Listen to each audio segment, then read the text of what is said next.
Break के बाद एक बार फिर से आपका स्वागत है और हमारे जो आज के खास मेहमान हैं, खास मुलाकात कार्यक्रम में वो हैं लोक कलाकार हरीश भारती जी। भारती जी एक बार फिर से आपका स्वागत करेंगे जी। इस चैनल में।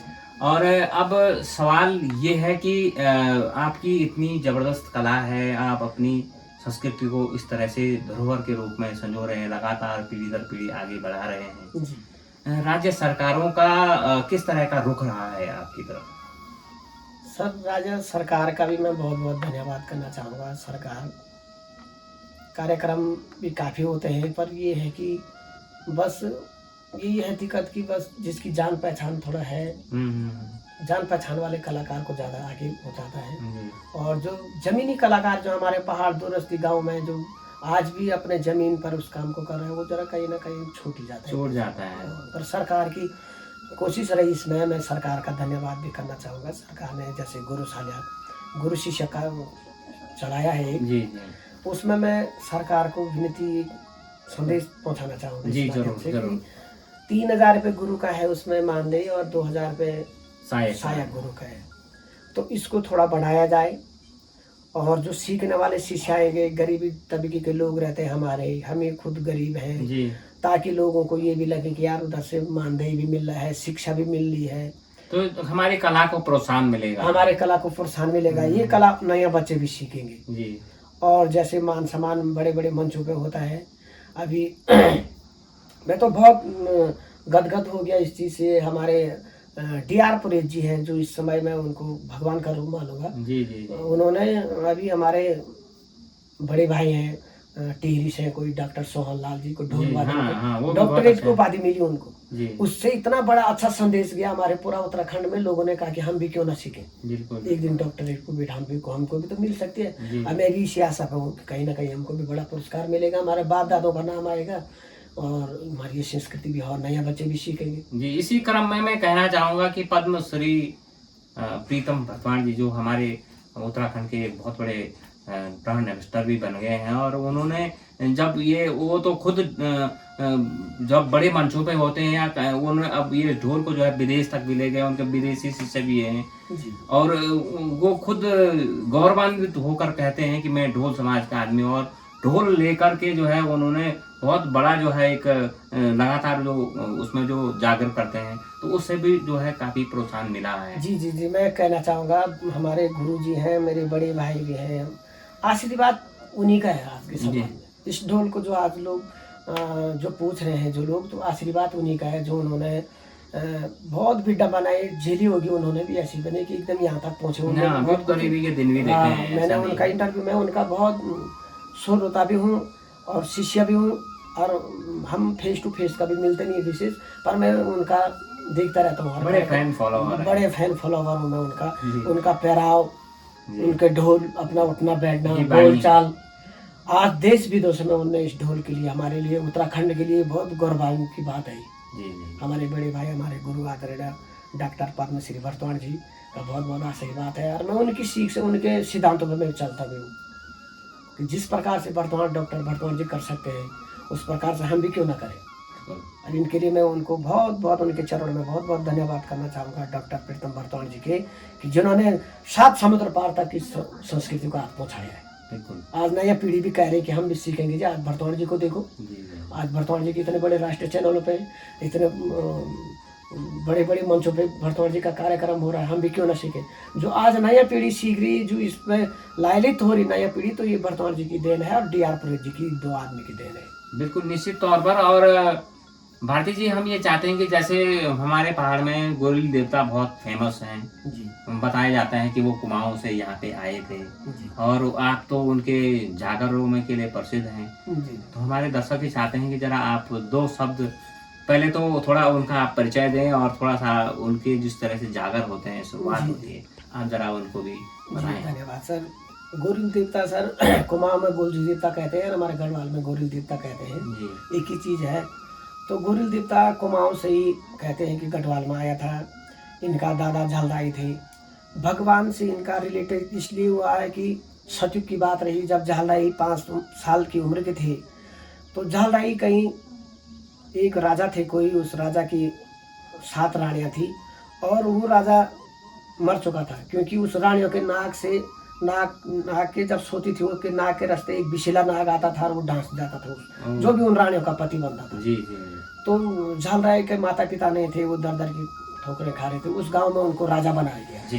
कि आपने इस रानियों को भी संभालना है। तो वो रानियों के जैसे नाग आया तो वो राजा जी के ढाल तलवार थी, भड़ थी, वो जमाने के लोग भड़ भी रहते थे, उन्होंने अपनी तलवार से उस नाग को काट दिया और रानियां भी जीवित रही और अपना राज्य संभाल लिया है। तब उनका झाल राय गुस्से का जो है ये रानी पोतला के गर्भ से एक झालराई पैदा हलराई पैदा हुआ। हलराई का जो है गोरिया पैदा हुआ। हलराई चंपावत के राजा बने। 7 साई उनकी 7 रानियां घर में थी, उनकी भी वही कहानी है, सेम 7 रानियां घर में थी। तो उनका औलाद मतलब बच्चा नहीं हुआ, संतान नहीं हुई।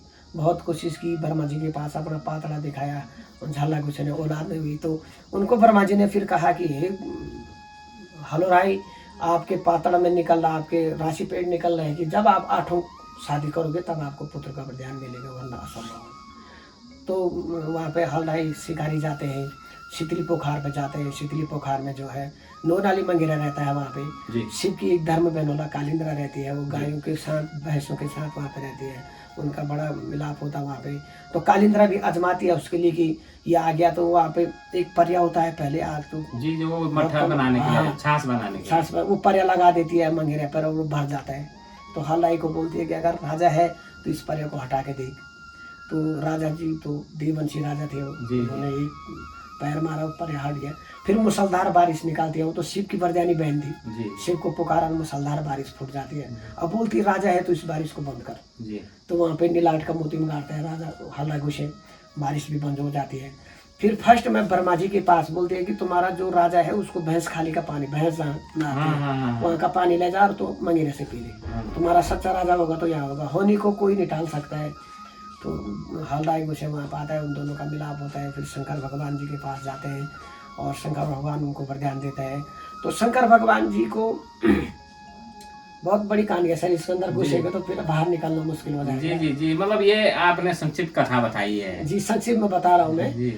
तो वहाँ पे कालिंद्रा अपने भाई से एक चीज मांगती है, शिव कथा एक सोबन का गेंदवा, सोने का गेंदवा, सोने का गेंद। हाँ, तो ध्यान जो भी होती है उसको लोग कहीं ना कहीं ससुराल का रहता है, पापा में इसको मेरे को ये भी चाहिए, ये भी चाहिए, बड़ा लोभ लालच होता है। तो कालिंद्रा ने शिव से गेंदवा मांग लिया है। तो शिव ने उससे बोला था कि कालिंद्रा तू ये गेंदवा तो ले जा रही है, पर तेरे गर्भ से एक ही संतान पैदा होगा, पर महाबलशाली होगा, दूसरा संतान पैदा नहीं होगा। जो इसके पास ये गेंदवा रहेगा वो एक ही, दूसरा खेलने वाला कोई रहेगा नहीं, गेंदवा अंदर ही रहेगा। सोने का गेंदवा तो दो आदमी खेलते हैं, अकेला तो खेला नहीं जाएगा। तो ये शिव का श्राप था कालिंद्रा के लिए। तो एक पुत्र हुआ गोरिया, राजा गोरिया। तो राजा गोरिया पुत्र हुआ तो वहाँ पे 7 सोतन जो रहती है कालिंद्रा की, वो पूछती है कि यहाँ मेरे को अब मेरा मासिक धर्म है, कहाँ जाना पड़ता है यहाँ के लिए, मेरा पुत्र पैदा हो रहा है। तो वो कहते हैं कि यहाँ बयाली पाटन होता कोई है, वो अभी जगह बयाली पाटन है, वहाँ पे बयाल रहती थी, वहाँ पे मसान शमशान घाट की जगह थी, वहाँ भेज दिया कालिंद्रा को कि वहीं मर जाएगी, इसको भूत घेर लेगा। तो माता कालिंद्रा शिव की धर्म की बहन थी, उसने अपने दादू को पुकारा। तो वहाँ पे कलवा भी पैदा होते हैं, गोरिया भी पैदा होता है। तो गोरिया के लिए काफ़ी समय लग जाता है। गोरिया पृथ्वी पैदा बहुत सोचता रहता है गोरिया कि मैं अगर संसार के रास्ता पैदा हूँ जहाँ से संसार होता है तो मेरे को लोग संसारी बोलेंगे, मैंने ऐसा रास्ता पैदा होना कि मेरा नाम ही अलग पड़ जाए, गोरिया पड़ जाए। हाँ, तो नेत्रों के रास्ता गोरिया पैदा है। अच्छा, माता के नेत्रों के रास्ते। तो बोलते हैं गोरिया को नेत्रधारी, क्षेत्रधारी, गोला ब्रह्मचारी इसीलिए बोला जाते हैं। तो गोरिया ने अंदर से माता के साथ बात बोली कि माँ तू घबरा मत, मैं पृथ्वी पैदा होगा, अच्छे ढंग से होगा, इन 7 तेरी जो 7 संतान है इनका मैं अच्छे ढंग से कल्याण करूँगा। तो वहाँ पे कौवा भी पैदा हो जाते हैं। जब कालिंद्रा गोरी से पहले कौवा पैदा हो तो कालिंद्रा उनको चंपावत नहीं ले जाती है, क्योंकि वो ये होता था कि ये था कि वो कालिंद्रा को भी शर्म थी कहीं ना कहीं कि ये 7 कहाँ से पैदा हो गए। तो वहाँ पे 7 उसमें कोई कालिंद्रा के ढोला घेर लेते हो मसान। तो वहाँ पे के गे बोले बो के गे बोले मो स्वामी चला ये सुर कला भैया ये पाटना तेरी जिया कालेंदरा तखा मसाणोले घेरेले शक्ति कलवा गोहर कलवा। तो यहाँ पे 7 कलवा पैदा बन जाता है, बहुत लंबा ताल है उतार देता है। अच्छा, जैसे इसकी जैसे सर मैं जाता हूँ, जैसे आप गोरिल देवता का शुरुआत करते हैं तो वो किस तरह की, जरा आप ताल बजा के जरा एक छंद बजा के। जी जी जी, गोरिल देवता का शुरुआत ही इसमें होता है सर। जैसे गोरिल झगली पहन दिए गोरिल ने और थान से गोरिल धोताड़ा हाथ में रख करके आता है। पंचमुख आरती वो मामा ने दे रखी गोरिया राजा के लिए, तो गोरिया का पहले ही जागर लगते हैं। सुना सुना अंध्या बताओ भगवान आया जा कानो बिना वो था वृद्धो हलोराएगी यावद याज भगवान होला दागा खातिर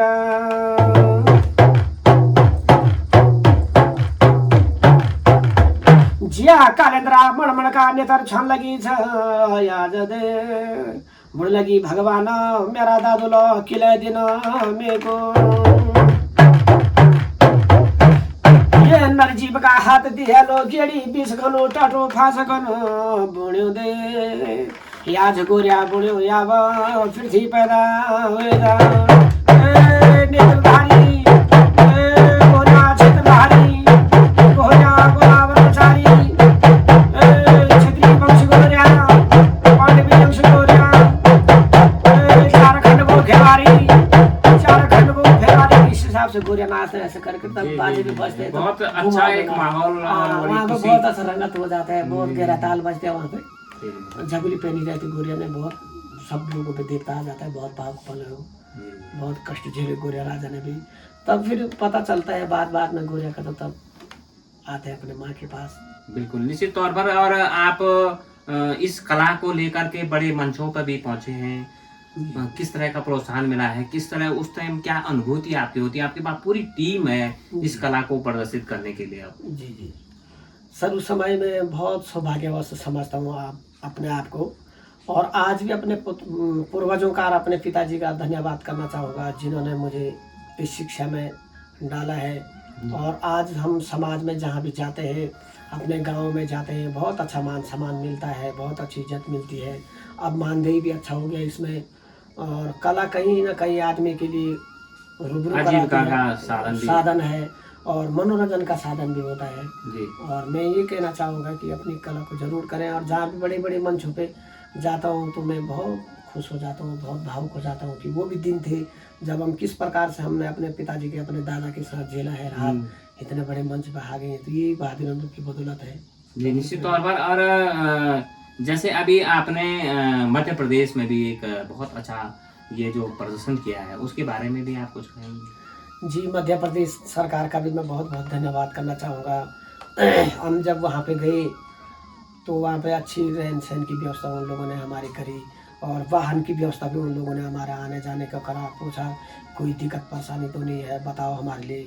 तो कोई दिक्कत परेशानी नहीं थी। मध्य प्रदेश सरकार का भी बहुत बहुत धन्यवाद करना चाहूँगा, और जनजातीय संग्रहालय का भी मैं बहुत बहुत धन्यवाद करना चाहूँगा। वहाँ पे हमारा मुखौटा नृत्य 2 दिन का हुआ। एक दिन का उन्होंने 20 मिनट का टाइम, क्योंकि वहाँ पे 7 राज्यों के और 2-3 देशों के लोग आ रहे थे, काफ़ी टीमें थी। बहुत बड़ा आयोजन था वहाँ पे। संग्रहालय भी बहुत बड़ा अंदर संग्रहालय है। ये चीज़ें भी हमने सिक्के प्रताप देखने के लिए ना, हमारे पास का थोड़ी नहीं था वहाँ पे जाने के लिए। वहाँ तो काफ़ी आमदनी से बहुत बड़ी बात है ऐसी जगह जाने के लिए। हमारा ये बाद अंदर हमारे पितरों की आशीर्वाद से हमने वो जगह भी देखी। तो हमारा जब मुखौटा नृत्य वहाँ पे हुआ तो बहुत तालियों की गड़गड़ाहट वहाँ पे हुई, खुश हो गई वो लोग। उन्होंने कहा कि उत्तराखंड देवभूमि से मुखौटा नृत्य आ रखा है, आपका बहुत बहुत धन्यवाद। और हमने फिर बाद में शब्द दुनिया भी बजाई, हमारे ढोल की जो शब्द थी जी, वो दुनिया ने देखा, यार, वो अच्छी तरह के मुखौटा नृत्य बहुत प्रकार के आ रखे थे वहाँ पे सर। हमसे भी बहुत बेहतरीन पर वाद्य यंत्र हमारे बराबर किसी का नहीं था।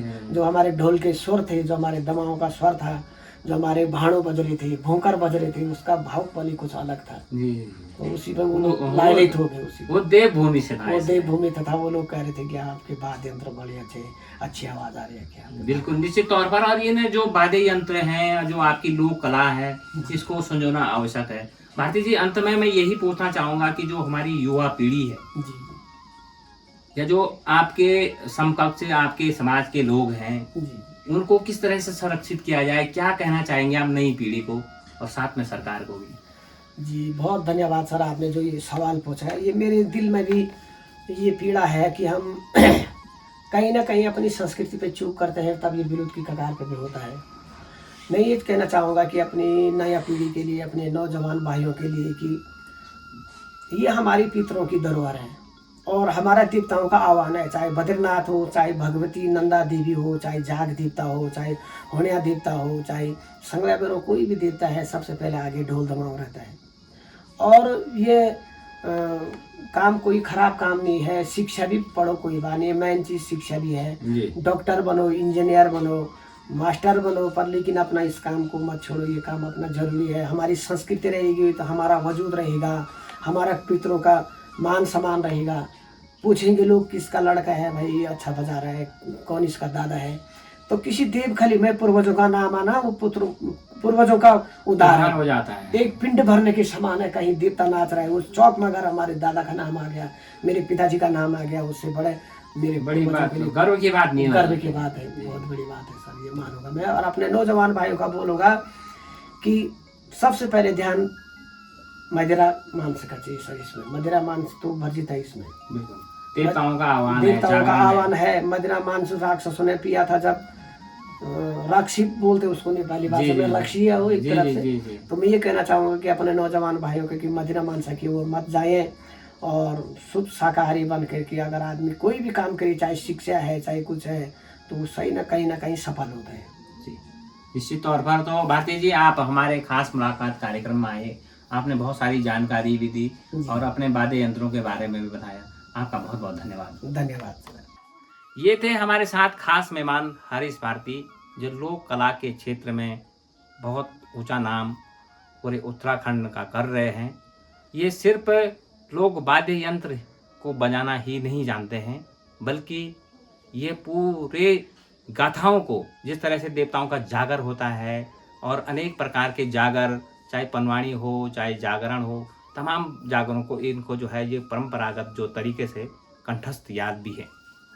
और एक बात हम अंत में यही कहना चाहेंगे कि राज्य सरकार को इस तरह की जो हमारी धरोहरें हैं हरीश भारती जैसे, उनको संजोने का काम, उनको संरक्षित करने का काम एक प्रोत्साहन राशि के साथ करना चाहिए, ताकि हमारी उत्तराखंड की जो लोक विरासत है